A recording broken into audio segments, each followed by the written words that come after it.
આજની એક વાર્તા છે જેમાં એક સિંહ અને એક સસલું હોય છે. એ સિંહ એટલે જંગલનો રાજા. સિંહ જંગલમાં ફરતો હોય છે, સામે સસલું મળે છે, પણ એને કશું કરતો નથી.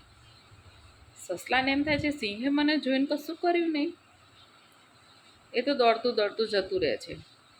બીજા દિવસે સસલું ઝાડીમાં બેઠું હોય છે. સિંહ ત્યાંથી નીકળે છે, જોવે છે સસલાને, છતાં પણ કશું કરતો નથી. હવે સિંહને તો એમ થઈ જાય છે કે આ જે સિંહ છે એ મને તો કશું કરતો નથી, એનામાં તો બહુ બદલાવ આવી ગયો છે. એ કશું કોઈ પ્રાણીઓને હાનિ પહોંચાડશે નહીં. એ તો બધા જંગલના બીજા પ્રાણીઓને વાત કરે છે કે સિંહમાં તો બહુ બદલાવ આવી ગયો છે, એ તો કોઈ પ્રાણીઓને મારશે નહીં, ખાશે નહીં. એટલે બીજા પ્રાણીઓ કહે છે એ જંગલનો રાજા છે, એ આપણા જેવા નાના પ્રાણીઓને મારીને ખાઈ જશે, એનો વિશ્વાસ ના કરીશ. છતાં પણ સસલાભાઈ તો કહે છે ના ના, એ તો કશું કરશે નહીં, મને કશું કરતા નથી, જો હું એની જોડે જાઉં છું. એમ કરી અને સસલાભાઈ તો ઉપડ્યા સિંહ પાસે, અને જેવા સિંહના જોડે જાય છે એવું તરત જ સિંહ તો પંજો મારવા પ્રયત્ન કરે છે. સસલો તો કૂદી જાય છે અને દોડે છે.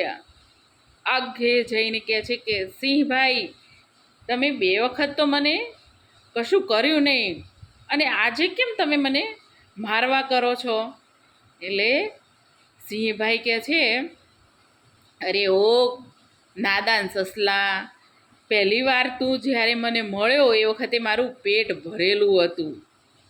બીજી વખત જ્યારે તું મને મળ્યો એ વખતે હું હરણના પાછળ દોડતો હતો. એ હરણનું શિકાર કરવો હતો મારે હરણ ખાવું હતું, તને ખાવું નહોતું, એટલે મેં તને છોડી દીધો હતો. આજે તો મને કોઈ જ શિકારી મળ્યો નથી, એટલે મારું પેટ ખાલી છે, મને બહુ જ ભૂખ લાગી છે, એટલે હું આજે તો તને જીવતો છોડીશ નહીં.